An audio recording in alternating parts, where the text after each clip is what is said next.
السلام علیکم ورحمۃ اللہ وبرکاتہ۔ فضائل قرآن۔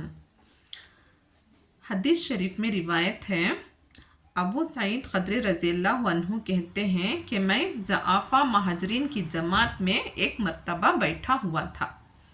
ان لوگوں کے پاس کپڑا بھی اتنا نہ تھا کہ جس سے پورا بدن ڈھانپ لے۔ بعض لوگ بعض کی آوٹ کرتے تھے اور ایک شخص قرآن شریف پڑھ رہا تھا کہ اتنے میں حضور اقدس صلی اللہ علیہ وسلم تشریف فرما ہوئے اور بالکل ہمارے قریب کھڑے ہو گئے۔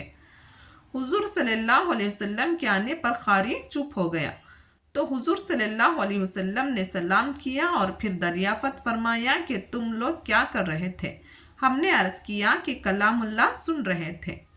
حضور صلی اللہ علیہ وسلم نے فرمایا کہ تمام تعریف اس اللہ کے لیے ہیں جس نے میری امت میں ایسے لوگ پیدا فرمائے کہ مجھے ان میں ٹھہرنے کا حکم کیا گیا۔ اس کے بعد حضور صلی اللہ علیہ وسلم ہمارے بیچ میں بیٹھ گئے تاکہ سب کے برابر رہیں، کسی کے قریب سے دور نہ ہوں۔ اس کے بعد سب کو حلقہ کر کے بیٹھنے کا حکم فرمایا۔ سب حضور صلی اللہ علیہ وسلم کی طرف منہ کر کے بیٹھ گئے تو حضور صلی اللہ علیہ وسلم نے ارشاد فرمایا کہ اے فقراء مہاجرین، تمہیں مژدہ ہو قیامت کے دن نور کامل کا اور اس بات کا کہ تم اغنیاء سے آدھے دن پہلے جنت میں داخل ہوں گے اور یہ آدھا دن 500 برس کے برابر ہوگا۔ ننگے بدن سے بظاہر محل ستر کے علاوہ مراد ہے مجموعے میں ستر کے علاوہ اور بدن کے کھلنے سے بھی حجاب معلوم ہوا کرتا ہے، اس لیے ایک دوسرے کے پیچھے بیٹھ گئے تھے کہ بدن نظر نہ آوے۔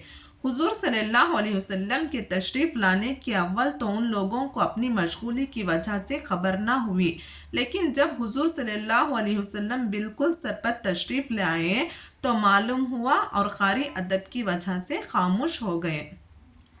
حضور صلی اللہ علیہ وسلم کا دریافت فرمانا بظاہر اظہار مسرت کے لیے تھا، ورنہ حضور قاری کو پڑھتے ہوئے دیکھ ہی چکے تھے۔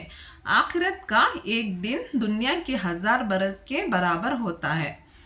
وَإِنَّ يَوْمًا عِنْدَ رَبِّكَ كَأَلْفِ سَنَةٍ مِّمَّا تَعُدُّونَ، اور اس وجہ سے بظاہر جہاں قیامت کا ذکر آتا ہے غدن کے ساتھ آتا ہے، جس کے معنی کل آئندہ کے ہیں، لیکن یہ سب باعتبار اغلب اور عام مومنین کے ہیں، ورنہ کافرین کے لیے وارد ہوا ہے۔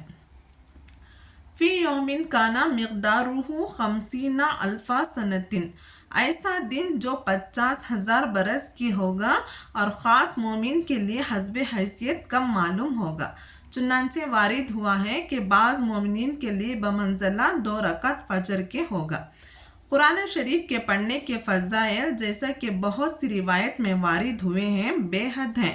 اس کے سننے کے فضائل بھی متعدد روایت میں آئے ہیں۔ اس سے بڑھ کر اور کیا فضیلت ہوگی کہ سید المرسلین کو ایسی مجلس میں شرکت کا حکم ہوا ہے جیسا کہ اس روایت سے معلوم ہوا۔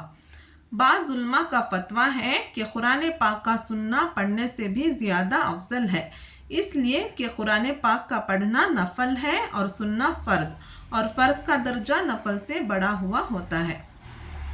اس حدیث سے ایک اور مسئلہ بھی مثبت ہوتا ہے جس میں علماء کا اختلاف ہے کہ وہ نادار جو صبر کرنے والا ہو، اپنے فقر و فاقہ کو کسی پر ظاہر نہ کرتا ہو، وہ افضل ہے، یا وہ مالدار جو شکر کرنے والا ہو، حقوق ادا کرنے والا ہو۔